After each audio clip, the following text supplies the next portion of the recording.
What's up, everybody? Welcome to the EZPZ podcast, episode 60. We've made it to another 10 episodes. Joining me this week, Nick. What's up, guys? Clem. Bonjour. Bonjour. Yay. Fresh off the plane a couple weeks ago, I guess, from France. So, Clem, I'm happy to have you back. You were on episode 50 something a couple months ago now. You've been in France. Tell us a little bit about your trip. It was like 6 weeks out there, huh? Yeah, so I almost left 6 weeks. It was awesome because so I left right at Thanksgiving, the Black Friday, and I came home January 3rd. So yeah, it's almost 6 weeks. It was really nice because for the first time that I moved to the US, that was the first time I was able to come back to France that long. Yeah. Like usually I come home 2 weeks, but it's just too short. Yeah. So this time I had really some time to enjoy with my friends, enjoy with my family. Got to see your nephew. Got to see my nephew. Yeah, nice. Got to see everyone, and for the first time I wasn't rushed. I wasn't feeling, Yeah, that makes sense. rushing, seeing my friends. So, because last time I went home with Madison, actually, and her parents, Madison, my girlfriend. And so it was just hard to see my friend in the same time. Right. And I saw my friend only one night. Yeah. So this time I had really a lot of time and just to chill and to see my family. You were couch surfing, though. You were couch surfing. Yeah, that was a little tiring. You saved a lot of money, but you also had to Yeah. deal with having no personal space, Yeah. living out of a suitcase. Yeah. Right. How was that? I mean, you were living with friends. I mean, I feel like I could live with a few of my friends really well, but at the same time, I've never had to experience roommates except for for 1 year. It was me, Lydia, and her cousin Evan. And I mean, there was a lot of times where I was just like, dude, do the dishes. Dude, clean up after yourself. Yeah. Dude, don't come home and be loud and like play music. Like there were times, you know, so like how did that work out when you actually had to work every day? I mean, your friends didn't necessarily have to work. I don't know, like what do they do? And Well, yeah, actually it was okay because so I was 2 weeks in Paris and I was sleeping. So my 3 friends, they live in the same apartment and I was sleeping in the same bed as one of my best friend. So I slept for 2 weeks with a guy in the same room. So yeah, at the beginning it was a little bit weird. At the end, I guess it was fine. Yeah. But they work during the day and I work remotely, which was awesome actually. And so I start working around 11 a.m. and until 7 p.m. So actually it works pretty well in that sense. I was alone at the apartment. 11 a.m. France time. Yeah. To 7 p.m. France time. How'd that work out with your team, your company, your manager, like everybody? Yeah, so my manager was in Lithuania in the same time. Lithuania, wow. So an hour ahead from France. So we were working kind of like at the same time, but just during November because she took all December off. Anyway, that's why I started a little bit late because I wanted to catch 3-4 hours with Des Moines office. Yeah. Because when it's 5 p.m. in France, it's 10 a.m. here. And I have a meeting. 7 hours? Yeah, 7 hours. So until 7, like people start getting at work at 8 a.m. Right. So 3 p.m. in France. So from 3 p.m. to 7 p.m. it's that's about, good. 4 hours. It really wasn't as bad as it. Like, Yeah. I feel like when you're halfway around the world, seems like it's like Sometimes, way but 7 longer. hours, it's long, the time difference is really long, but in the same time, it's not 12 hours. I can manage. Right. And I'm able made it to, work. I made it work and I'm able to just, Skype in with your team or Skype whatever. and even with Madison, we were Skyping almost every 2 days, which was nice. That's cool. And I just make it work like this, just instead of doing, 8 to 5 or 9 to 5, I just push 11 to 7 p.m., 11 a.m., 7 p.m. to have more time with that. So it was, to be honest, it was not that easy. It wasn't ideal? No. I mean, it was just hard to work remotely for a month and a half. Right. Yeah. It's a long time. Yeah, doing it for like 2 weeks, even 3 weeks is okay. But at the end, I had it was hard when something was happening. I wasn't, at the office to just manage it. Yeah. When you have to schedule a screen share or a call with someone, it's always hard because I'm not going to work until 2 a.m. Right. So it was just a little bit some adjustments, but that was fine. Yeah, well, it's cool that you were given the okay to be able to do that. Yeah, like, that's Time crazy. Yeah, I was so surprised for any company to be like, oh yeah, no, you're cool, go for it. Yeah. That's Well, sweet. no, and I feel really lucky. That's cool. And I think the one thing that helped me is because my manager is from Europe too, from Lithuania. Like she understands, this kind of stuff, and so I think he thought, he needs to see his family and his friends from France. So maybe that helps. Maybe, but I'm lucky that all my manager and my manager's boss, whatever, agreed to let me go back to France. Very cool. So this is the first episode since New Year's Eve. So we got to talk about our shenanigans. Clem, tell us a little bit about what you were up to out in Paris. Was it Paris then? I was in Paris. Yeah. Paris for New Year's Eve. That sounds super cool. It does sound cool. What'd you do? We just that's funny. We just did a house party. I mean apartment, because in Paris. Wasn't it like a Euro trip situation or whatever, where you're like taking some whatever, drinking some absinthe and like going to the club, smoking cigarettes in the club, like a European would. No, everyone was smoking though, France. Like the apartment was just filled with full of smoke. Ew! Seriously? Yeah, did you smoke pretty heavy when you went back? Yeah, I mean, Europeans have like literally like a real person's skull and bones on like your cigarettes, and you guys are still smoking, like throw and stuff. Ew! Like a concert, or like black tarred ones. Yeah.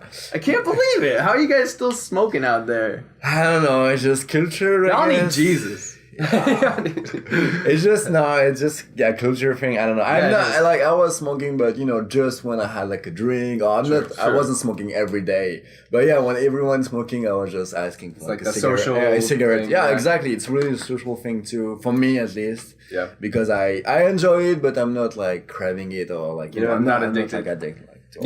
So New Year's Eve, house big party. Yeah. At where I was staying, actually, my three friends. So they have a duplex, so pretty nice.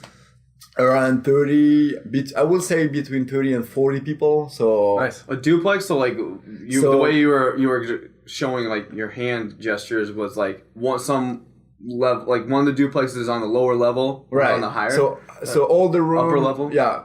All 3 rooms and a bathroom, the first floor, the second floor, and at the first floor, just the living room, kitchen. So it was nice to have a party, you know what I mean? So it was just 2-story house. Yeah, okay. Basically, yeah. Okay, you didn't have neighbors living in the same building. Yeah, no, we do. Oh, wow. Yeah, it's in the building, but it's just two, like... And you had a 40-person party right in the same house? Right. Was it a double? Cool. You guys joined forces, or... No, we just... so you guys were... Hopefully they were out and about for the evening. 40 people. And I mean, that's what I'm saying. It's nice when you have this, because people are not going to the room.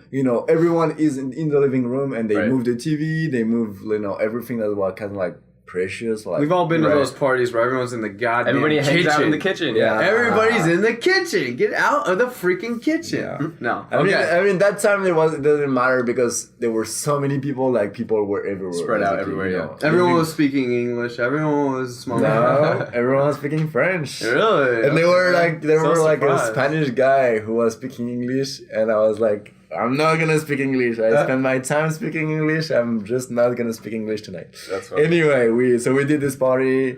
So pretty fun. And my friends, one of the guy who live in the apartment, was mixing. He's actually doing okay. Nice. Yeah, that's cool. He's doing better and better. And just at 3 a.m. he started, mixing until like 5, until the speaker broke. Oh snap! So we think. Someone just spilled like water or just a drink in the speaker. Oh my god. So it broke, and finally we decided to go out. 40-person parties, like, let's go out on the town. At like 5 a.m. Yeah. And not everyone went out, but... What time was it?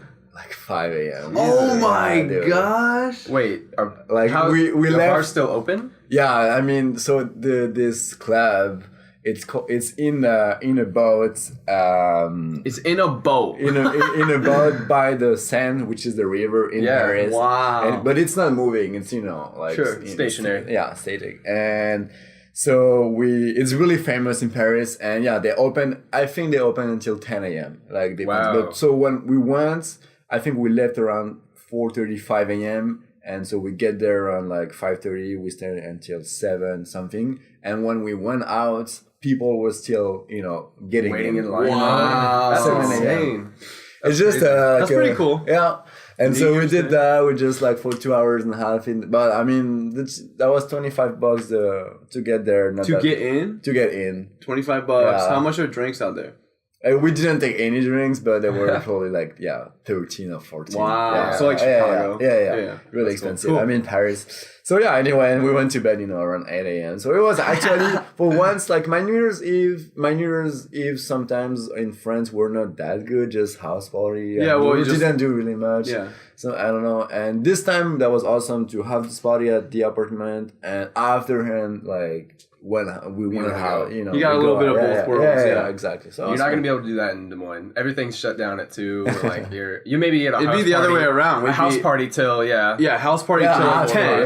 Then you'd be at the bar till 2. Then maybe another house. Yeah. So that's cool. You got to explore both worlds. Nick. Yeah. I was gonna ask you. So did you find yourself? Yeah. So you were speaking French the whole time you were there?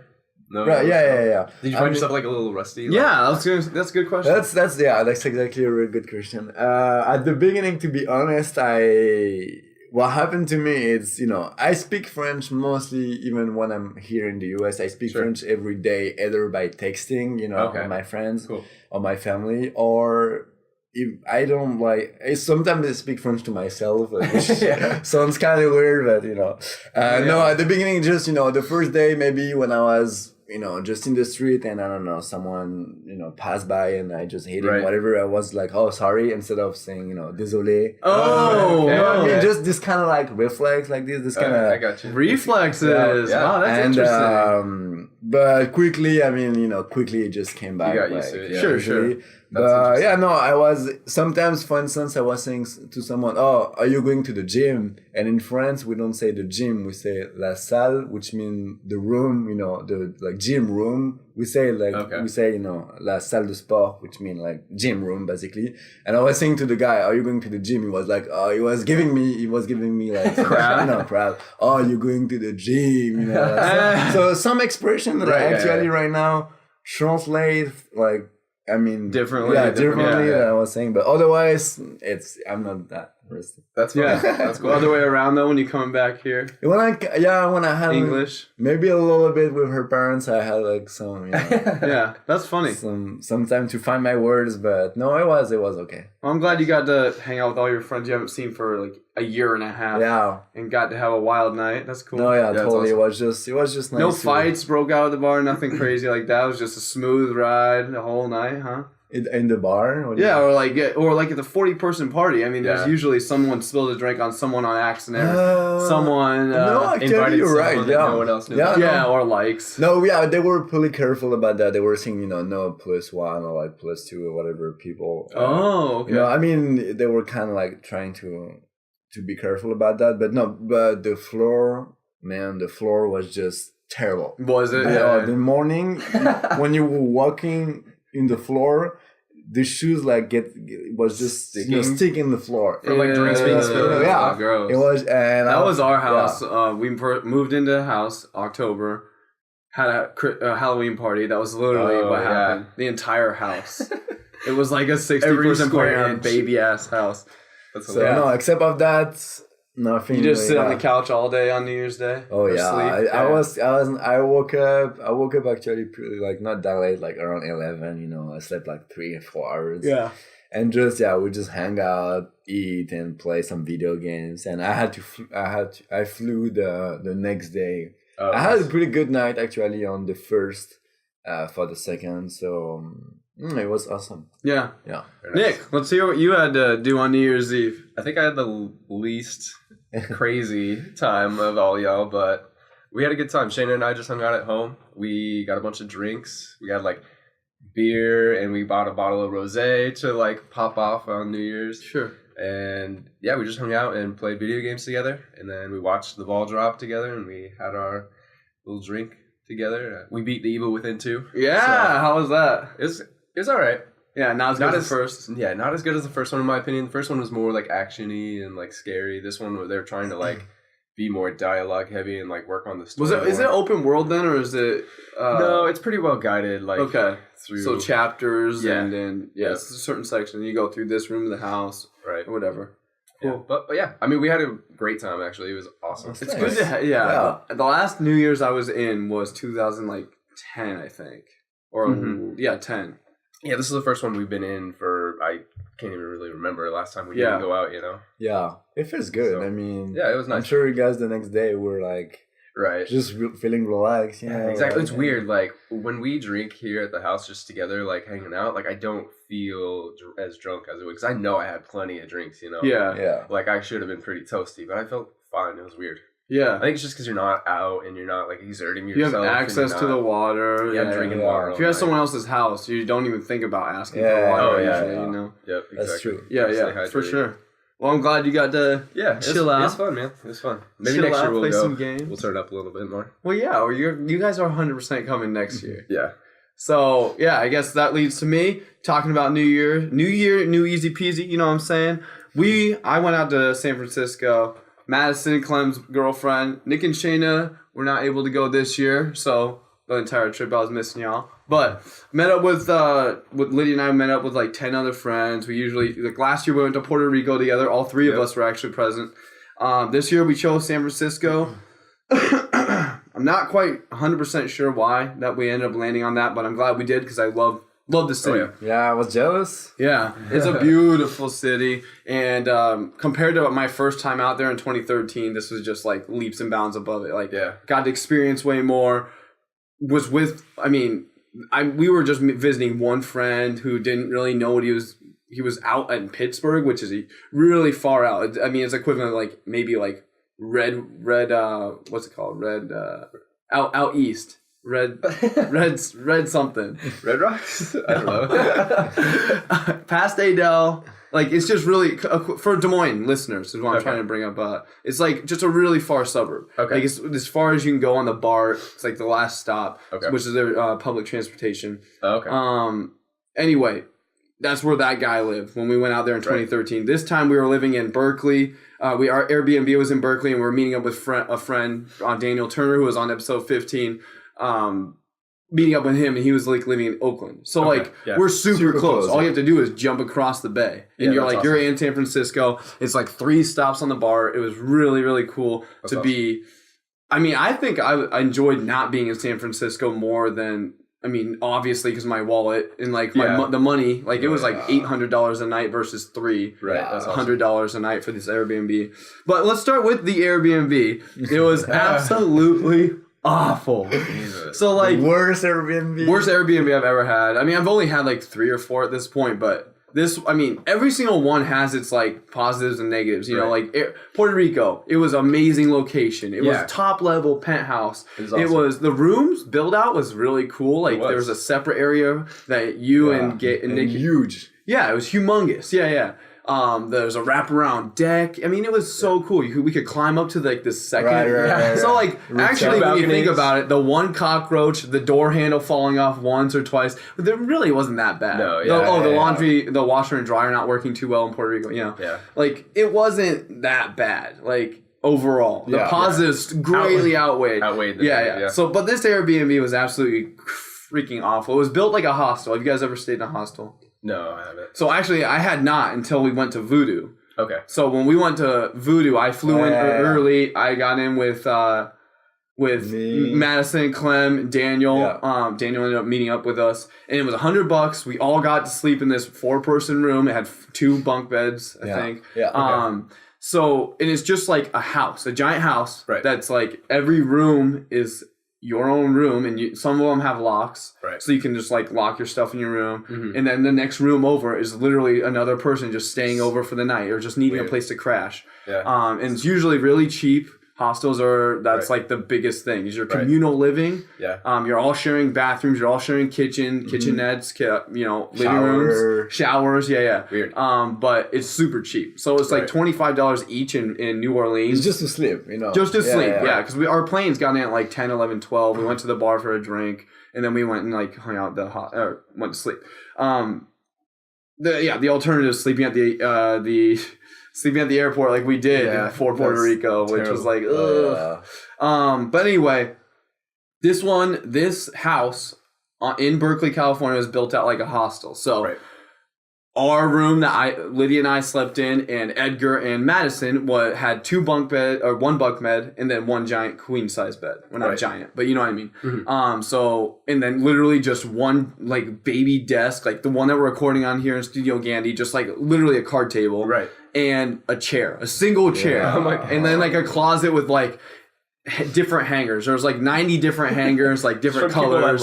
Yeah, exactly. Like that's the thing is like all the stuff that was in the place was definitely not provided by the host. It was literally just people like, well, we bought this toilet paper. We're not going to obviously take it home with us. We'll just leave this 1 or 2 rolls. So you had like different rolls of toilet paper. You had like random stuff like spices. Like we left tons of spices because we ended up cooking something. I think we even left some sausage like because we didn't cook all of our pasta. Just not to interrupt, but that actually happened to us in Denver, like the place we stayed at.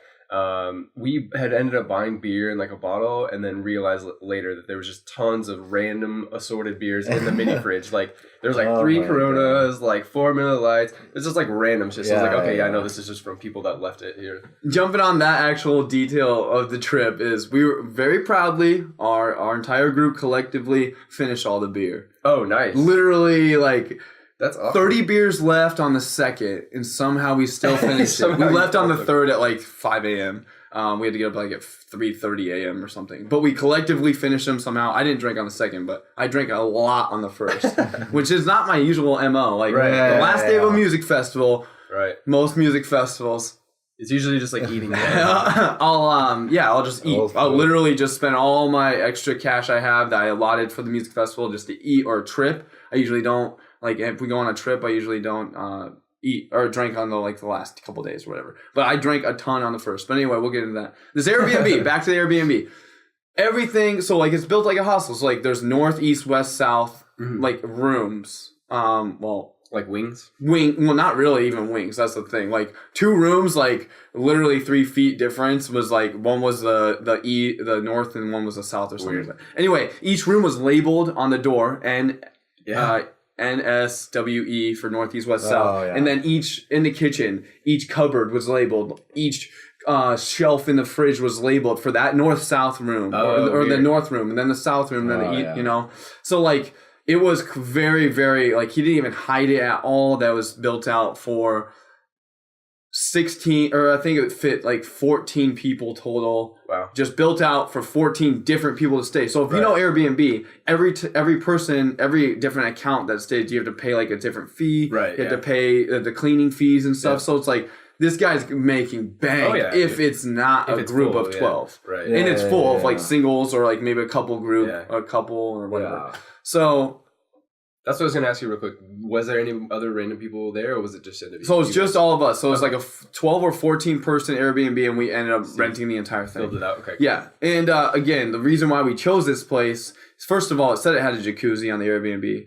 Didn't have a jacuzzi. So that was like something I was super interested in, just like actually an amenity I could use on the first or something. And it ended up not working. There was a bunch of other things that were wrong with it. Like there was no washer and dryer. So like... It ended up not being an issue, but like we're staying for 7 days. You're gonna want to wash your towel. You're gonna want to wash like maybe a pair of slacks or whatever that you brought. Right. So everything is labeled. We walk into the bathroom. There's 2 bathrooms.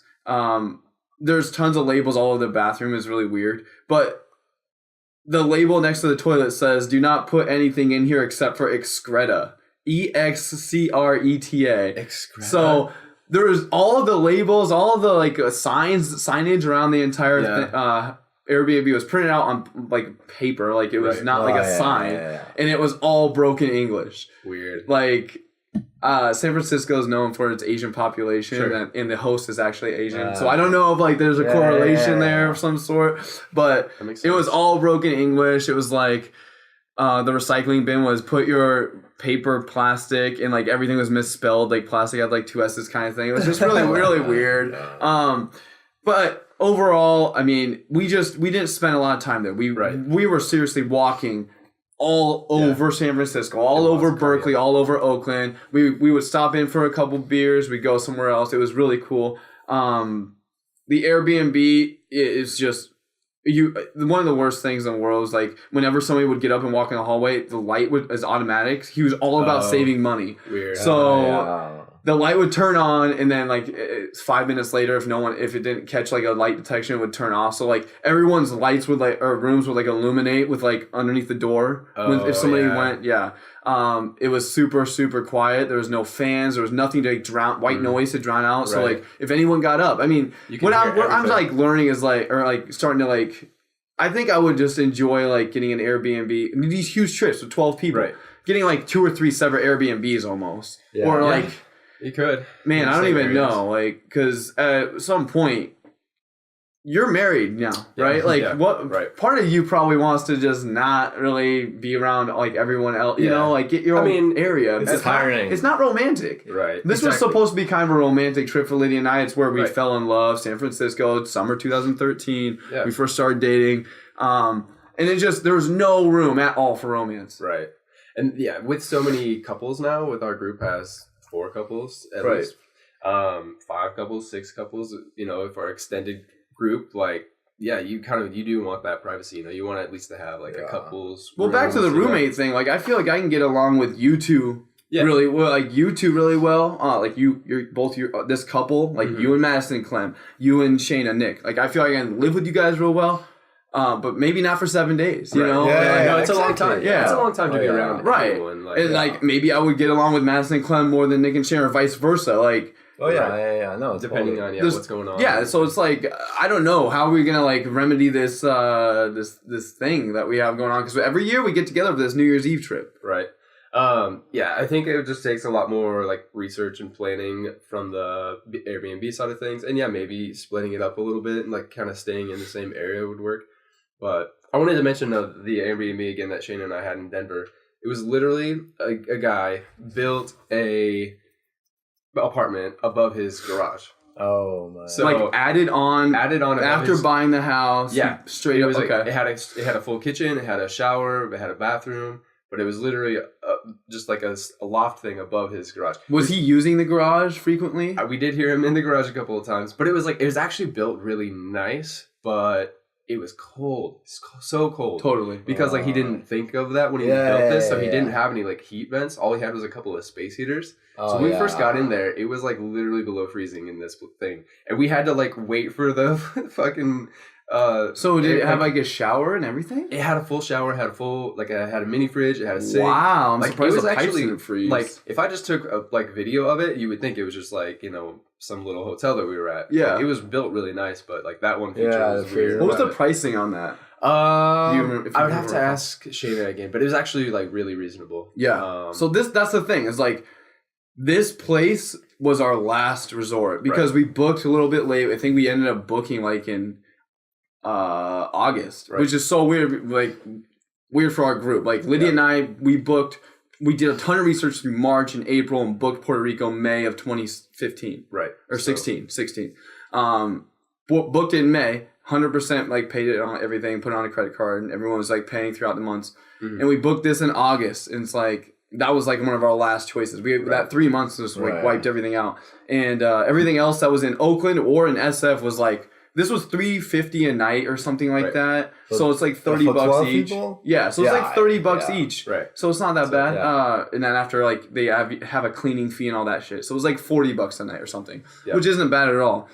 Everything else was almost $800 to $900 a night. Everything that could fit 12 people. Right. See, that's the thing. So I don't know. We got to make some decisions. Yeah, at least you were like all of you together, because one time when I went to Los Angeles with one of my old roommates from Chicago, we slept in an Airbnb, and the guy was staying in the Airbnb. So the host? Yeah. So we took his room.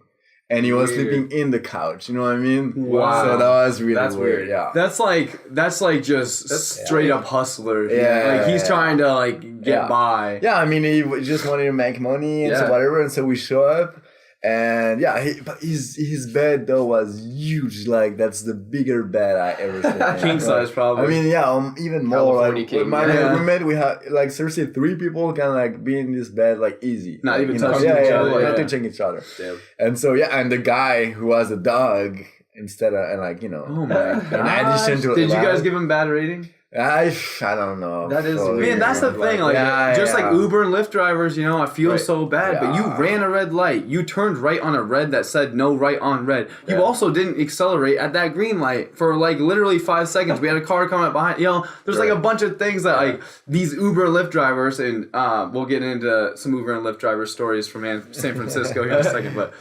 There's like I don't want to give them poor ratings because it's their livelihood. Yeah. It's their hustle. But Airbnb is a little different. It's like there's no way this is unless you're like a property manager, which you shouldn't be screwing up / living in your Airbnb. Right. Like, man, I feel really bad for giving a Lyft driver or Uber driver a poor rating, but this, heck no. I have so much time to like plan. You can make this a good like amenities Totally. for your guests and stuff like. Yeah.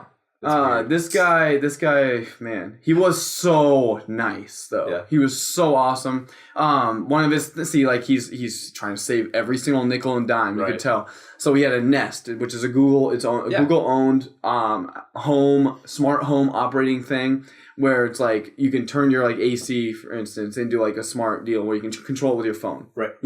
He had that, and so he could control, and he had it like locked, so like no one could touch it. Yeah.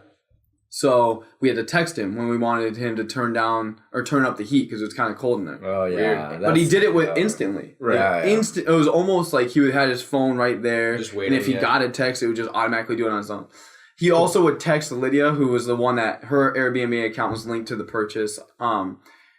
Text her like every 12 to 16 hours, 18 hours, just like some random thing. Like one morning he'd text her like, hey, how's the toilet paper situation going on? If you need any more, let me know and I'll drop them by. Like, stuff like that. Right. But we were like, we'll just spend the $3. We don't even want to see you, dude. Like, if they had a lockbox and stuff, so, like, you just had to remember a lockbox or whatever. Kind of like, for us, Clem in New Orleans. You just had to remember a code, open up the lockbox, you get the key, you use the key, I had to put the code back in, shut it, leave it out on the front porch, so we didn't have any reason to even meet up with him at the initial welcoming or whatever. We just had the code that he gave us. Yeah.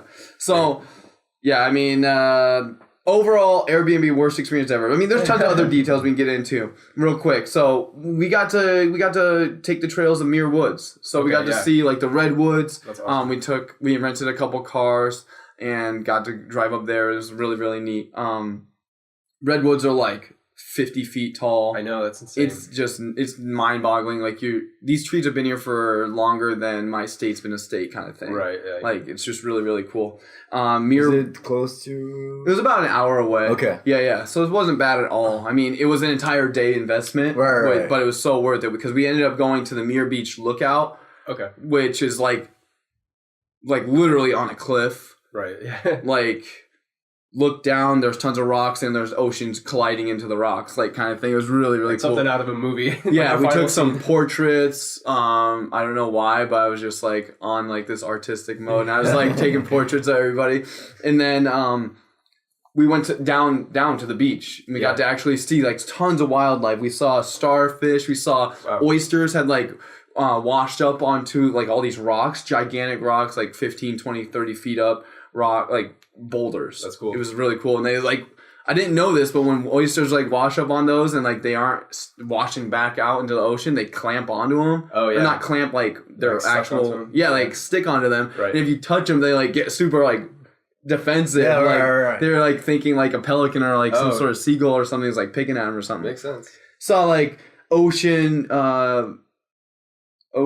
cucumbers or whatever, which is like this giant blob. It looks like a jellyfish, and if you touch it, just like moves around. It was like super weird. But we saw crabs. We saw a bunch of wildlife. Is what I'm trying to get at. Yeah, that's cool. And the beach was you couldn't swim, but you could walk into the like almost freezing water. Yeah. So, what was the weather over there? So the weather was like 50 some nights. I don't think it ever got below 50. Okay. So like the day was like close to 65. Yeah. So it was jacket weather, nice. layers. Yeah. So we just were wearing layers. But I mean, at the beach, we all took our shoes off and like we're running through the water. It's cool. It was the actual ocean too, not like the bay. Right. So it was the actual Pacific Ocean. Right. It's really cool. But that was like the big aspect of like before, like leading up to New Year's. That was like the big trip. We ended up going to San Francisco a couple times and Oakland and seeing these really cool bars, murals, so much art. That's what's really cool about San Francisco is that, Des Moines does a really good, downtown Des Moines does a great job with art. We have tons of murals. Yeah. So, nowhere near as condensed as San Francisco, clear, like obviously, but. I loved all those art snaps you guys were sending me. That was awesome. Yeah, like... I took screenshots of, like, almost everything. Yeah, it was cool. Even in Des Moines, they have, like, around the trash can, they have a little, like, you know... Some sort of like graffiti, with, like, basketball, you know? Yeah. Just, like, you know, put your, like, trash in the... Yeah. That's kind of cool. Yeah. So, I mean, Des Moines, I gotta give Des Moines props on that. Really, really cool art out here. But, yeah, San Francisco is, like, an artistic hub like none other. But leading up to the day before New Year's Eve, the 30th, we went to sold out show at the world famous Fillmore, seeing Tycho. Dude. I was like, playing the first two albums, Dive and Past His Prologue. Not my favorite albums, by Tycho. I mean, I love the third and the fourth more, but Awaken Epoch. But I absolutely was blown away. It was like one of the coolest shows I've ever been a part of. First of all, the Fillmore, world famous. Right. Just absolutely gorgeous theater, super well spaced. It was a sold out show, but I didn't feel like we were in the way back. We were towards like almost the door. But like there was not a bad seat in the house. It was almost think about Woolies, double Woolies, no poles in the middle of the freaking viewing. Right. None. And the bar, and there was upstairs, there were chandeliers, there was like 12 chandeliers, dude. Awesome. It was when his light show, like he didn't have a crazy light show. I was actually surprised. There was like no strobing or anything. Right. Well, actually, I take that back. I'm not surprised because this first night was just his like a jam band. It was like he was full band. It wasn't DJ. Cool. He was actually playing Awake and Epoch the following night on New Year's Eve at the Fillmore, sold out, of course. Oh, okay. Yeah, so he did his first two albums on the 30th. Yeah. Full band. It's just Scott Hansen, who's the producer. He's the writer, composer, but he has like friends that joined him. He's from SF. He's an SF native. Cool. So, yeah.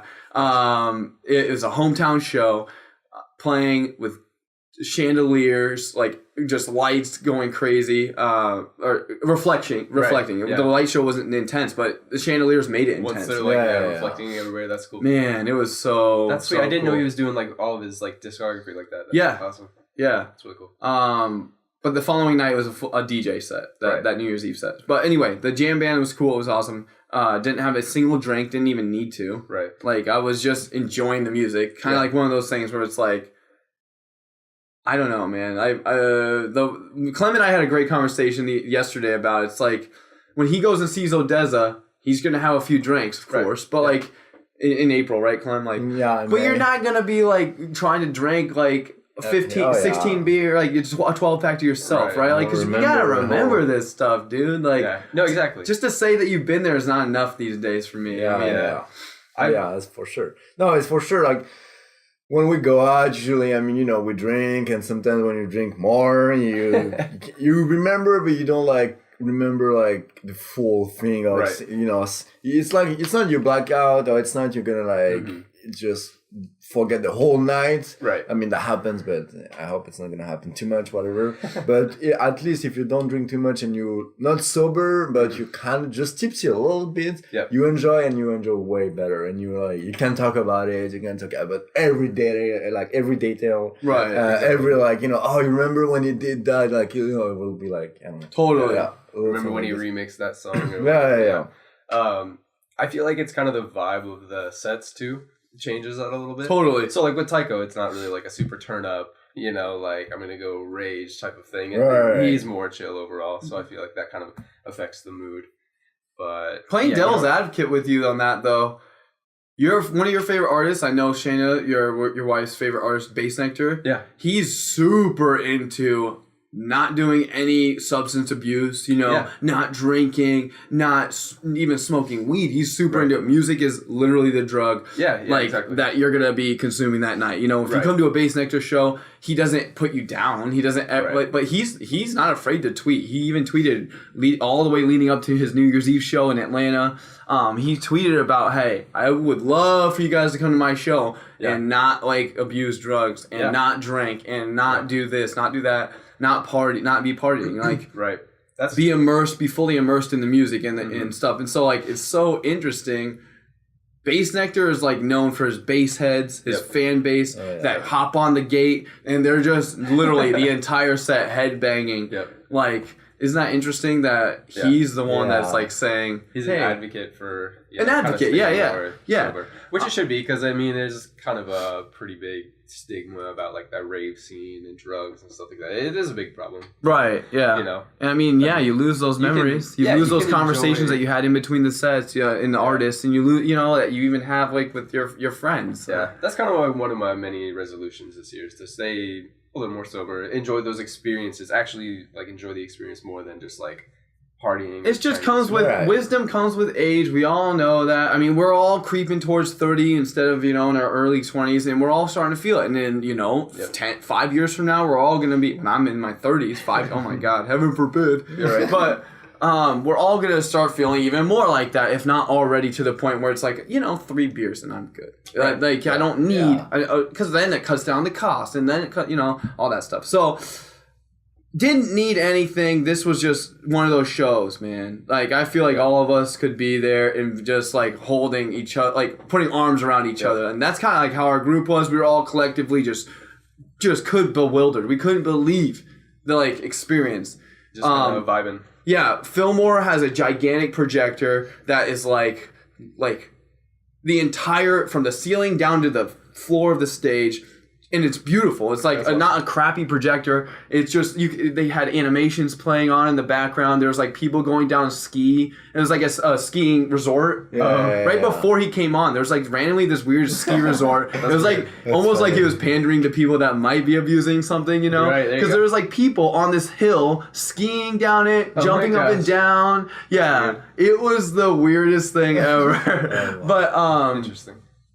Yeah, people were just there's so little chatter talk in this sold out Fillmore, world famous, like I said, auditorium. There's just no one talking. Everyone's just staring at this screen that's just everybody's bewildered by it. Yeah, because the lights and the pictures during the show, it's really important. You imagine you can see a band without any pictures behind or lights, but that will be weird, right? You know what I mean? No lights, especially for Tycho. His music has the human element. He has songs where he has looping, somebody just breathing, conversations that he's literally recorded that he's had in the background. He has it looping. He has this awesome human element, and part of this show, he was talking about where he was when he wrote this song on Past His Prologue. He was talking about what happened to him in his life, and he wasn't overdoing it. He only did 3, maybe 6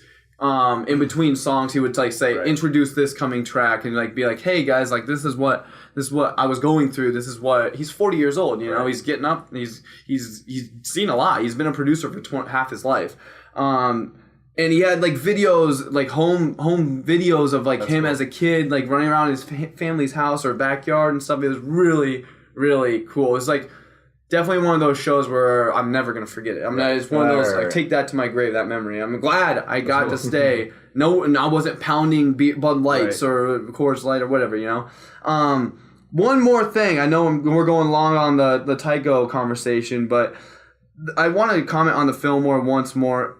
When you leave the Fillmore, not only do you get a free poster, straight up a really nice gloss. It's not just a nice glossy photo poster that has the date, has the opener, it has it's just really cool. That's sweet. Yeah, I'm gonna frame it. And that's awesome. I didn't know this, that the Fillmore, most acts, that's part of the shows, you get a free poster at the end. Because we went to Amoeba Music a couple days later, and they had like a gigantic section of vintage Fillmore posters. Like you could get like when like AC/DC or whatever band played the Fillmore in 1980 or 1990. Sweet, also, the thing is like when you're leaving, you take an apple. They just had gigantic like barrels of like red apples. Well, it's just an apple. I don't know what I didn't get a chance. Haven't gotten a chance to do some research into it, but like you get an apple. It was so cool. I mean, it was like the tastiest apple, of course, I've ever had because like I just experienced something that I hopefully will get to experience another time in my life. But really cool though. I appreciate. Scott Hansen again, not overdoing it, not talking too much and so forth. That's been a huge problem with DJs lately. Is people don't want to hear you talk the whole set. But that is the way he did it was tasteful, and you actually like got an inside scoop onto the artist's life, and you feel like you connect with him a little more. So exactly, like, that's awesome. But we all have been to shows where like people are talking too much on stage, kind of thing. But he didn't. It was awesome, amazing show. Top 25 shows in my entire life for sure. Sets and everyone that was there felt the same way. Like Edgar, shout out to Edgar. I wanted to get him on in SF. I brought my mini recorder here that does our backup recording on the EZPZ, and it just didn't work out. So at some point in time, I got to get Edgar on. He's an awesome dude. VIP of the trip. Everyone collectively voted him VIP. He always had whatever you needed as far as he had nasal spray for people that were getting sick. He had Kool-Aid jammers for people that needed a little bit of Kool-Aid in their life. He had the gushers. He had all, he had like all these trees. He was cool. Anyway, New Year's Eve. Sorry guys for talking my butt off, but I had to get Tycho, that experience out there to the world. New Year's Eve, we got to go to Fort Mason, see T-Pain. And Party Favor. Party Favor is awesome producer. Had never really listened to him. I have other friends that really love him. Tyler Olson. He's never shuts up about him. Had seen him a lot when he like lived out there in San Francisco. That makes sense. It's a cool show. I think Party Favor is going to be at Forest, if I'm not mistaken. Yes, he is. Yeah, so you're totally right. So we have a chance to see him. He kind of does the Marshmello route of things where he plays that top 40 thing, but it's fine. He ended up closing out the night. Party Favor. So he played after T-Pain, which is not how they build it at all. Like leading up to it, this San Francisco what's it called?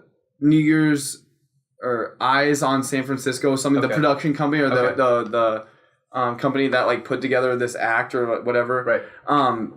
They were like, man, they really, really oversold this. I mean, of course they did, right? Marketing and all that. But they said that they had the highest ratio from bartenders to attendees ever than any other party in the U.S. I mean, weird. It was not true. We were waiting in line every time. So it was all, I guess I failed to mention, listeners playing at home, it's an all-exclusive $100, $130, depending on the tier that you bought it, the time that you bought it, ticket, and you got to drink all you wanted all night. Open bar, yeah. That is nice. Well, we did that in Puerto Rico, and honestly, I had way too easy access to alcohol.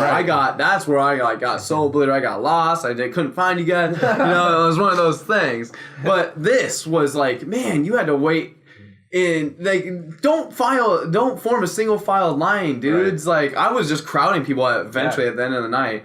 But overall, really cool. They had sections like blocked off. They had like art installations. They had this really cool like cloud thing, like backdrop where you could take like a picture. It looked like you were in the clouds. The theme of the night was you're on cloud 9, up in the clouds. Cool.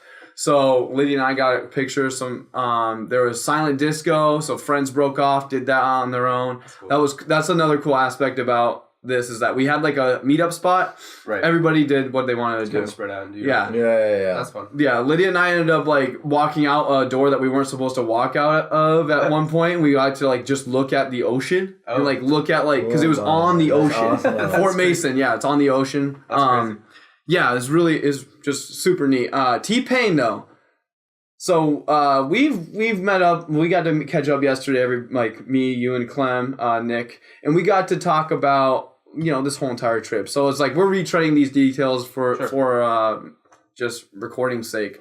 But one detail I guess we didn't really get into too much was T-Pain. T-Pain really, really impressed me. Really? Seriously. Okay. He had so much energy, and he's not like a ripped thin, super healthy looking dude. Like he's, he's a little bit bigger. He's not fat or anything, but he was jumping around, running around. He was going nuts. He had his shades on. He looked like T-Pain would look on New Year's Eve. Like he was done up, like he was in a button down and all that. He was running around like crazy. I was super impressed by his producer. So, like, he had a DJ, of course, that came out and started playing for, like, 20 minutes. They're like, you ready for T-Pain? Every minute or two. The regular rap MO, yeah. Hyping it up like crazy. T-Pain finally comes out. Everybody went berserk.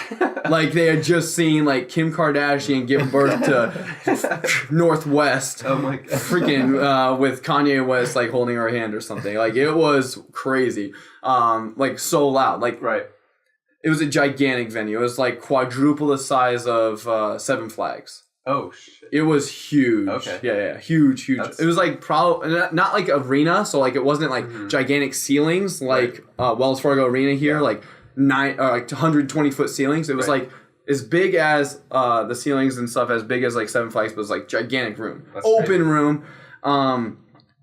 He comes out and the room just goes crazy. He's playing songs, like all of his songs. Bartender, he's playing whatever, all of his singles and stuff. And I'm like really kind of surprised because this show is not built out like a rap show. It wasn't like he was playing a song, he spit some something in between the songs and then just jump right into the next. It was like built out like an EDM show. Okay. So like he would play his part that he was featured in, like of a Drake song or whatever, and then like for like the 40-second part of the verse or the verses, like the one verse he had, and then it would go into his next song. It would go into the next. It was like, how do you not like 150 songs, dude? Like he went through every song. It was really cool. So I was actually, I mean, like someone like T-Pain who works with the best producers, who works with the biggest paid artists in the entire world. He writes beats, he does all that stuff. He's like going to be top tier, but it's just a good reminder. Yeah, he's a pro. Yeah. It's a good reminder, just like when we saw Drake Nick. Yeah. Wow, that was mind blowing. That show was insane because it's like he has a 150 person team that helps him put together this production. It was a good reminder that these people that have these gigantic teams, like they're top for a reason. Yeah, they're top notch for a reason. So T-Pain was sweet. One caveat that I want to put out there, and this is just a good vibe story. On the way there, I was like telling everybody, charge your phone every day right before we went out, just because like we had a gigantic group. I wanted everyone to make sure they had that open line of communication. I was telling everybody, and Daniel Turner left his phone on the charger for New Year's Eve. So I'm just like, I'm dying inside because I felt like a little bit responsible for it. But he tells us, he's like, guys, there's me, Lydia, and him in one of the Ubers that we took to the venue at like 9 p.m. on New Year's Eve. He's like, guys, I have some bad news. I left my phone at the Airbnb, and that's not even a big deal, right? Like whatever, you don't have your phone for the night, but it has your ticket. Oh yeah. So he didn't have a way to get. We tried logging into my phone, his account, like this, that, the other. Nothing worked. He had like the PDF, I guess, on his phone or like the password. Yeah. He couldn't get into his password. Couldn't change it. Couldn't log in like to Gmail on my phone or Lydia's or anyone else's. It wasn't working. I don't know why. Weird. I don't really know like the specifics as to why, but it sucked because he had to go all the way back. So he took a taxi all the way back because he couldn't pay for an Uber with his. Couldn't afford an Uber. So he tells this sob story to the taxi driver on the way back, and all my friends, we get together every New Year's. Everyone comes from a different state. I have people from LA, from Denver, from Chicago, from Des Moines. Where else? Milwaukee. Yeah, we had Patrick in town. It was like everywhere. Okay, he tells this guy, and the taxi driver turns off his meter. And he's like, dude, I hope you have a great New Year, man. This one's on the house. That's amazing. Awesome. It was like going to be $100 to go from SF to Berkeley and back, man. Round trip. So that's like that good feel good. That's awesome. That story that kind of we can cap out this New Year's Eve segment with. Overall, I mean, it was a fun time. I mean, San Francisco was too short though. What I loved about Puerto Rico last year is we got to go for like 2 weeks. It's like 9 days, 10 days total. 2 full weekends, you know. Yeah, you have time to like explore, do cool stuff, and at the same time party. Because when you party, the next day you're not gonna like walk, you know. I will say, like, the older we get, the better we get about that, though, because we got up at 7 a.m. every day. If we were up till 2, 3, we were still up at 7 or 8 a.m. Everyone's out the door, ready and out the door by 9 or 10. So, cool. It's cool. Got to eat a lot of sushi. The sushi there is phenomenal. It's my favorite thing in the world. Awesome trip overall. Walked a ton. We got to see the Full House. We got to go to a bunch of parks. Everyone at the park is smoking weed and having a good time with their friends. And that's fun. Weed was legal, I guess. I forgot to mention on the 1st of January, weed was legal. So, that's awesome. Yeah. Oh, recreational now is 100% legal in California. Oh, okay. Cool. And drinking with their friends and it's like everyone was having like a mini picnic in every park. There's dogs running around, jumping around. It's really cool. Got to go to the Japanese garden. So, it's amazing. That's New Year. It's New Year's Eve for all of us. We chatted about that for wow. I did not think this episode would go for 50 minutes, but I talked my ass off. I apologize. You're good. Lots to chat about, but I got some good food too in France. You got some good food? Let's hear. Because I guess I didn't really say my childhood, so I spent 2 weeks in Paris, and I think I didn't really mention that, but I had the opportunity to go to my graduation from my home university, and so that was really awesome because 2 weeks in Paris, I went to my graduation from my home university. My parents went to Paris, and I had like just so much cheese, charcuterie. I didn't know this until this week, though. Let me interrupt you real quick. But cheese that is already shredded in the U.S. is coated with some random like thing to make it so it doesn't stick. Oh, weird. So did you know that? No. It's like some powdery like substance. It's not like sawdust, but like look, you know how that shredded cheese has like that powdery texture to it? Kind of makes sense now that you say that. So like, if you get your own block of cheese and you shred it yourself, it will sticks. Stick together. It's like you can't. So I've been thinking about that lately. I don't even know what it is exactly. I think it like might be like have to do some research corn oil or corn syrup, or I don't know if it has that, but there's some research that needs to be done on this before we start saying like it's actually sawdust, guys. Like it's literally from a tree. But good lots food. And croissants. You wake up every morning and eat. You didn't do the American thing where you have avocado on toast, did you? No, well, I like that. But no, I just I ate croissant. Like one thing I miss when I'm here, it's croissant. Like it sounds really Frenchy or whatever to say that. I don't care, but I woke up and you like that hot toasty croissant in the morning? No, just like croissant, really like regular croissant. And after I went to Montpellier, which is my hometown, for like 2 weeks. I had the opportunity to go to Lyon too, which was awesome.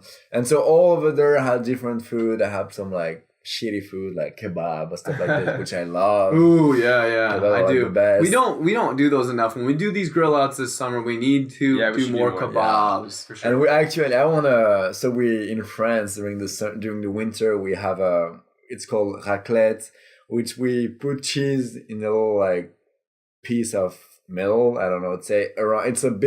It's a circle piece and it's hot, and we just grill cheese and we hit it with kind of like a fondue. Kind of like a fondue. Okay. So I want to buy the machine, and we need to get together one night and last night we were in. We didn't go to bars or anything. We had a lot of fun. We played some video games. It was a lot of fun.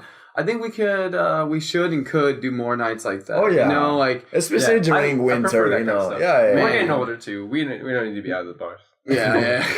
No, and I mean it's just during the summer. You can walk in shirt. It's nice to go out, but during the winter you have your coat. And it's just nice to be home sometimes. Right. And, exactly. We cozy. Do low key stuff all together. So. Yeah, for sure. Let's cap out this episode with something you got for us, Nick. Spill some news on us. All we did was do some recap in this episode. I want to hear some news. Okay, that's fine. Okay, so is that okay with you? Yeah, I mean it's all right. I'll this time I will make an exception. Yeah, you'll make an exception. Okay. So a couple episodes ago we were talking, maybe even last episode, we were talking about some of the sexual assault allegations that have been happening recently, and there are a couple of them that happened just within the past few weeks that really hit home for me. So the first one is Stan Lee. No. Yes. Stan Lee? Stan motherfucking Lee. They're gonna take Stan Lee from me? But hold on. There's a lot to this story. Okay. Okay. You're going to take us down the lemon hole? It's a pretty big lemon hole. I did a little bit of research, and he's like, okay, I'm just going to dive right in. So he's been accused of, so he has these companies that help him with like some of his daily needs, like almost like a nursing home type of thing, but it's like in-home care. He's an older guy. He's like pushing 80 almost.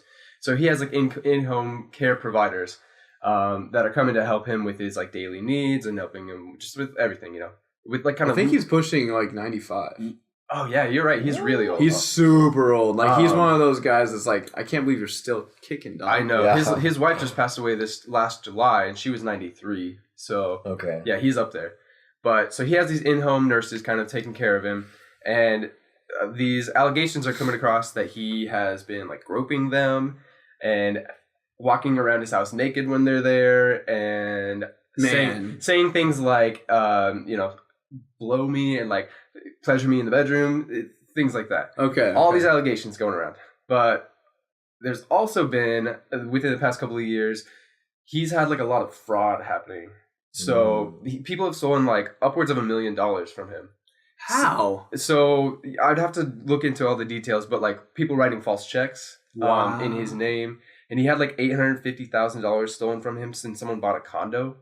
Like they did like the paper trail and found out that like someone had stolen a bunch of his money, and he's a like billionaire. So like when this amount of money like leaves him, like he has all these accountants and stuff doing all of his like year end things, and like that's how they ended up finding it, because like that's a lot of money, but for him he has a ton of money. He didn't really. So for Clem, do you know who Stan Lee is? No, I heard about it. Do a real quick synopsis of like his entire life, you know, because he doesn't have very much happening. No. So Stan Lee is the mind behind Marvel Comics. So all these huge Marvel movies, right. Spider-Man and Thor and all that stuff. He's like the kind of all the Avengers, he's Captain America, X-Men. X-Men, yeah. So he's kind of the godfather of all these comics back in the day, and he was like the writer and kind of the brains behind all of these like characters and stuff. Okay. And Marvel was bought by Disney, so like when that happened, he literally made like $200 million or something crazy. Himself. So when that happened, when they bought, I think it was like it was after the original, the first Avengers. So I think it was like last 10 years. I'm pretty sure 5-10 years. Yeah, very recently. Yeah. And he always does a little cameo in all of the movies, all the Marvel movies. I always thought that was really cool. I love that. But like, so any normal person, he was just in Iowa recently for the Iowa Con or whatever that they did. Yeah, he totally was. And to get a chance to meet him, you had to pay like $80. Right. I know. Seriously, dude. I know a lot of people that did. And a lot just of people because they know he's not going to be around long. Exactly. Yeah. So anyway, so back to this whole like allegations and fraud. He is completely denying. He's like, no, like that's not me. I would never do anything like this. And he has lawyers on his side too. And so what I was piecing together, all this fraud happened recently, and then now all these allegations of sexual assault with this whole thing, because it's huge. Like a lot of people are being, you know, accused of all this sexual assault stuff. I'm thinking what happened is maybe someone from these like nursing home teams is actually the one that was behind all this fraud, and now they're trying to do this sexual like allegation thing as like a cover up, blackmail. A lot of people are saying it's blackmail, and like he's actually saying like they're going to court, like they're not just gonna like accept it. He's like, his lawyer's like, I'm not paying any money, like these are false allegations, like he did not do this, like I'm very, you know. Man, for someone to I know he's like a really big target, like he's just this old, like very old person that has all this money. With a lot of money. But he's not like Bill Cosby, right? Like there's no way he's drugging these, like all he did, he's been groping people. These are all allegations like from like the last 5 years. I'm not saying it's okay to be old and groping, but we know people that are 20 or 30 something and groping freaking people. There's people not in our close vicinity, proximity, that are groping people. Like, not naming names, but like to be 95 and groping somebody, so much different in my opinion. Yeah. You might be senile. I don't know. And that's what I'm saying. You know, it's hard to tell, but this is a super touchy subject. We understand that. Like Harvey Weinstein's a piece of shit. Bill Cosby's a piece of shit. Yeah.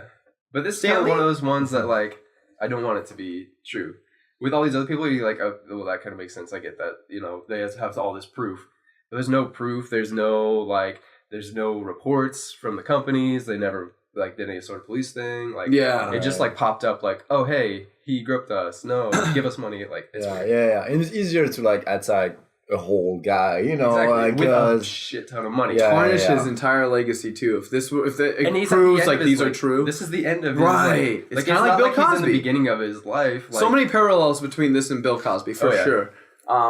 In just that sense, obviously not like Bill Cosby's legit drugged women, legit raped women. Yeah. Like he's a piece of shit. Do you know what he's gonna do with his money? I think. Well, so I don't know about all the fraud stuff. Like, I don't know if they were ever able to actually settle that, or if they just lost the money. Yeah. He's got to get some forensic FBI agents on this. Because I mean, there's paper trails there. You're gonna be able to figure out like eventually what happened. But, digital forensics is what I was trying to say. Yeah, there you go. Yeah. But yeah, I mean, I think this whole sexual assault thing, like they're taking it to court. Like he's not backing down. Like a lot of people were just like, they just put out a public apology and like, yeah, I'm sorry, but like they are the total opposite. Like we didn't do it. We're gonna fight this. Yeah. He's not gonna be the victim if right. He didn't do anything. I mean, and I mean, if it was really true, like we're not like, I'm not saying that the victims aren't like at fault or whatever. You know, it's right. It's a weird thing. Exactly. You don't want to like step on toes. Yeah. Like, but you got to have your opinions. That's what the EZPZ is about. Thanks for sharing that, Nick. What else you got? You got something over here? I'm looking at your notepad. You got a full page of notes. There's another one, too. Whole book. If you want to just stick to the sexual assault thing, James Franco. No. James Franco, too. Man, he just won for Best Actor in a comedy, The Disaster Artist. The Disaster Artist. Yeah, so he just won a Golden Globe. Funny enough, that's actually where this all started from. No way. Because he was wearing a pin on his shirt at the Golden Globes. Time's Up. Time's Up, which is a anti, or just like kind of spreading awareness of all. So Time's Up is like an organization, nonprofit that's fighting against sexual assault, sexual abuse, sexual misconduct of any kind in the workplace. It's not only for celebrities and movies and production. It's for all women, all men in the workplace, everywhere. It's related to the Me Too. Exactly. Hashtag. Yeah, exactly. For sure. And so all these celebrities at the Golden Globes, just giving a really quick backstory on that. They were all wearing this Time's Up pin. If you could get one, apparently it was super hard to get one even for these celebrities. Not everyone had the pin, but everyone was wearing black. Golden Globes. We could talk about the Golden Globes, but we won't. Yeah. We'll talk about James Franco winning, and then the Disaster Artist, Nick. Yeah. So that's where this all came about. So when he won, and people were seeing pictures of him with the pin and stuff, a few of his, I guess, quote unquote victims tweeted out to him, like, "Wow, it's so funny that you're wearing this Time's Up pin when remember when." And there's just like 3 or 4 stories of all these girls tweeting to him, like, "Remember when you." I guess supposedly back in 2014 even. So he's had some things going on for a while, but I guess he's supposedly tried to hook up with like a 17-year-old through Instagram, like telling her to like come over to his place and stuff. And then so all these girls were just like telling all these stories about like one where he was like trying to force a girl to like give him oral sex, and just like a lot of like weird stories. He's also denying all of these claims, but of course, yeah. Another one that's just really creepy, where I guess he's like doing something with film school or like teaching people how to act, and he would have all these female actresses that he's trying to teach, but he would just do really weird things like, "Okay, everybody take your tops off, and we'll do this scene," type of thing. Whoa, like things that are like douchey, things that are like not pervert. Yeah, and then like also where they'll have like teaching him how to do sex scenes, and I guess for actors they have like a plastic protective like, piece, almost like a cup or something, but he would remove that from the girls. So he's literally like nearly raping them, like really creepy stuff. Ew. So like and these are all alleged. Of course, all just like tweeted out, but like a lot of people are upset about it. And he has gone publicly and denied all the claims, but he also said something really weird about like, because he was on a talk show. I can't remember which exact talk show it was, but they had brought it up to him, and then he was like, "Well, I didn't do all these things." Like he was saying, he was very cryptic about it, but then he was like, "But if it means like getting these people's stories out there, I'm not gonna tell my side of it." Like it was really weird. Oh yeah. Like he didn't like take blame for it per se, but he also didn't like outwardly deny it. It was really strange. Yeah. Like he kind of admit that there were some something going on, but he was like for the like fact of people getting their stories out there, and because I'm so pro on this Time's Up thing, I'm just gonna let these girls say this against me. I think he's trying to say like let them have these victims have their voice. Right, exactly. But which is weird when it's against you, you know. Yeah, I don't know if I think I like that, but at the same time, I would almost rather have him just apologize. Give me the A-okay. This is like you, in your opinion. Tell me it's not you. Yeah. Yeah. It was weird. So who do you think who's next? You know, I don't know. I hope no. I mean, lead singer of Radiohead, you know, Tom York, or lead singer of Every Time I Die. I'm just thinking of like people that matter so much to me. Their opinions, their music, their artistic, creative nature, everything about like. Man, even Joe Rogan, my demigod, Joe Rogan, Tim Ferriss. I'm just thinking of all these people. If anything happened, I would just be starstruck. And it brings me back to Kevin Spacey, who's literally was top 3 actors. Oh, yeah. Top 3. I love James Franco. And dude, Stanley is a god. Like, exactly. So it's just like, those really hurt. I was like, all the stories, for me, when I think all the stories, I think we need to, take them. Okay, maybe something happened, but maybe some grain of salt. Nothing happened, It's not because, raping or like abusing people are awful, like, awful thing. But when there's a story, we really need to like, if something awful happened, it might be not true, or it might be true, like, so all those actors who got accused about raping or about assaulting women, whatever, it might be true 50%, it might not be true 50%, like unless you have like real facts. If there's real facts, it's also one of those like victim blaming things. You can't just say like, oh that's not true.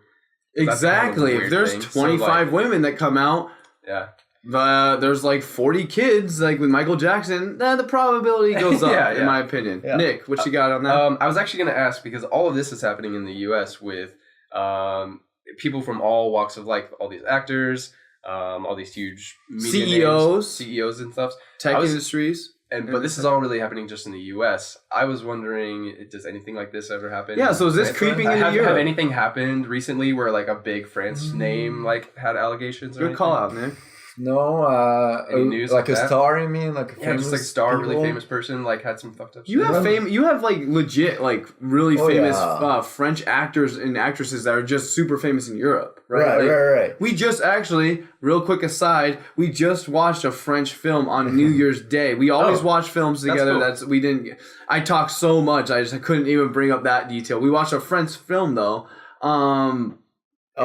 Straight up horror French film that literally was not like, I don't even think it was released in the US. That's like, awesome. At all. Yeah, so, Canadian French. I look yesterday. Okay, you did? Okay. Yeah. That's cool. So like at the end of the day, like you guys have French film stars that just are popular in Europe. So are they going through the same thing? That's a great question. Yeah, it's a really good not that I can recall on top of my head, but there was something going on with the director of the FMI. Okay. And he was running for being president. What is the FMI?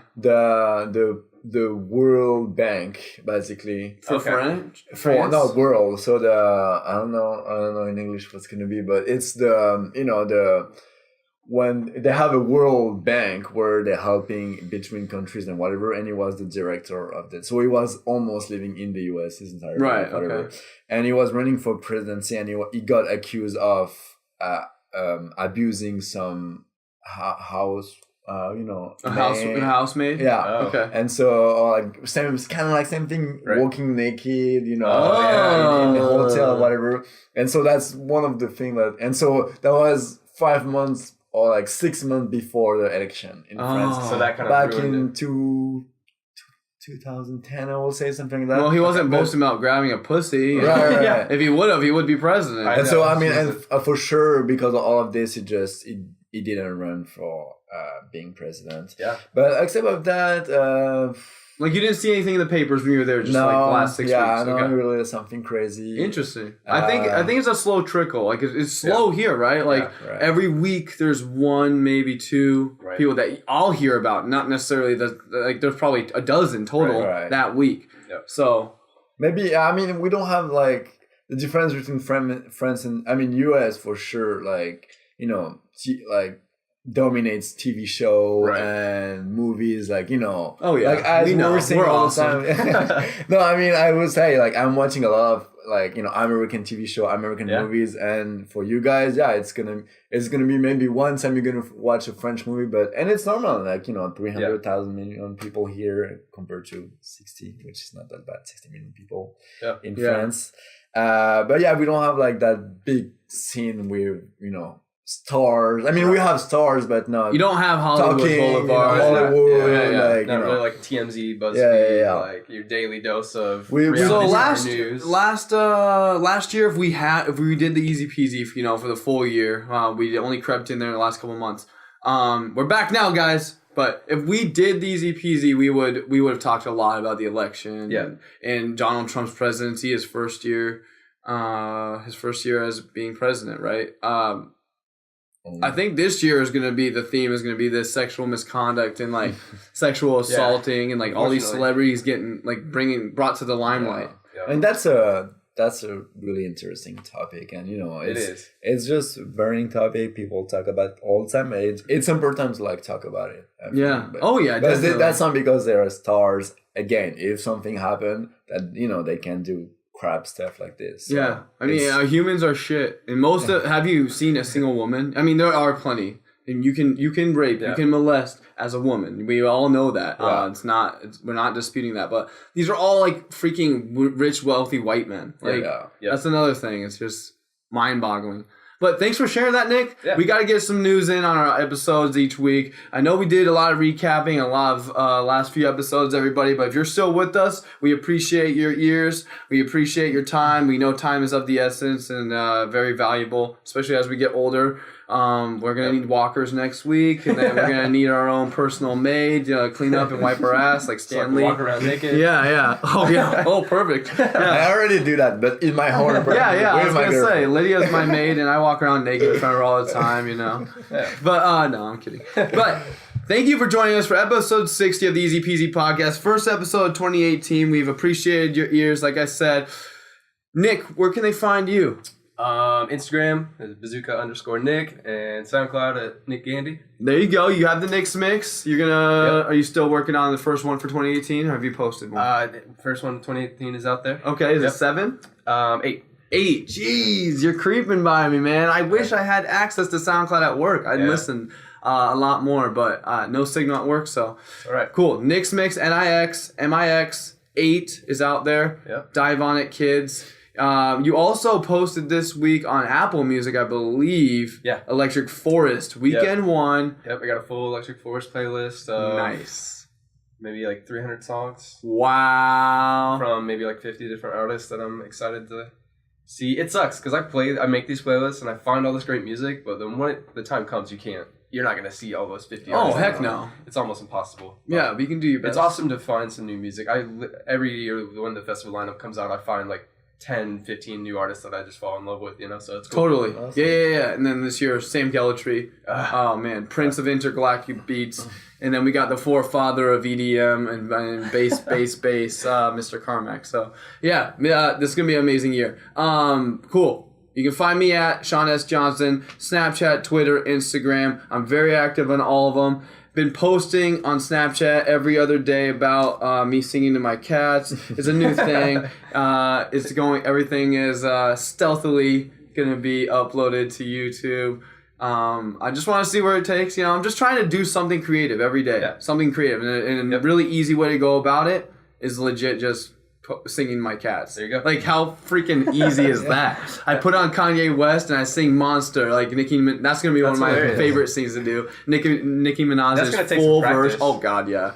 But I love that song. I've been listening to My Beautiful Dark Twisted Fantasy and To Pimp a Butterfly because our buddy out there, Cole Kuchna, I think that's how you say his name. He has a show called Dissect. Everybody needs to get in on this, man. This is literally the best thing to happen to podcasting since Serial or S-Town. Really? So it's just unbelievable. He takes an album, so season 1 from 2016 was To Pimp a Butterfly, Kendrick Lamar's insane album. I think it was your album of the year, Nick. It was my about tied with Title Fight's Hyperview. Yep. That's just because I'm biased towards Title Fight. 2017, last year, he just wrapped up in December. My Beautiful Dark Twisted Fantasy, Kanye West, my favorite Kanye West album, my favorite album of 2010, actually. Yeah. And he just dissects. He tells the story about what led Kanye West or Kendrick, what led the artist to get to the point of the recording the album, the subject matter of the entire season. And then he goes song by song. Awesome. Every single line of the song, he talks about why that was so impactful, how from a writing standpoint, which is so interesting to me. Right. I went to school for writing. How this is very poetic, or how this line is like a foreshadowing of like the line a verse in the last part of the song, or even album. Like he goes so deep, it's insane. Dissect, everybody, check it out. I've been posting about it on my personal Twitter, Sean S. Johnson. You can find the EZPZ at the EZPZ everywhere. Instagram. We're doing things bigly. Clem, Getting there. You need to get a Twitter. Yeah. You need to get an Instagram. You need to get some of this stuff. Because some of these people can't find you in the real world because, you're out in France. Well, I'm on Facebook. Clement Tux. There you go. Tux. Yeah, that's my nickname there. And I was... Did everyone call you Tux then? Yeah, in France. Seriously? Yeah. Nice, okay. Because the short story long, a long story short. Oh my Short God. story long. Short story long. Yeah, we got That's plenty why of time. I'm French. I do this kind of stuff. No, it's okay. Long story short, there were too many Clément. Oh, yeah. And so It's like John and here. I was playing some video game, and my nickname was Tux, Tux, which is the penguin, the Linux penguin. Oh, yeah. The mascot. Yeah. And so I started putting this, and people start calling me like this when I was middle school. Yeah. Okay. And so I just keep going. Cool, And I didn't know that. Not my family and my, but all my friends, call me Tux, which is funny. Cool. Yeah, you can find me on Facebook or LinkedIn. Hey, you do have a good LinkedIn profile, though. LinkedIn, I take care of it. That's dope. And You gotta tailor it. You gotta tailor it. if you guys want to ask me some question about France or Europe, if you plan to go, or anything, I will be happy to answer this question. Well, it's a cool invite. That's cool. You've been joining us for episode 60 of the Easy Peasy. Hope to have you back, Clem. Yep. We'll be back next week. And we out. Yeah. See ya.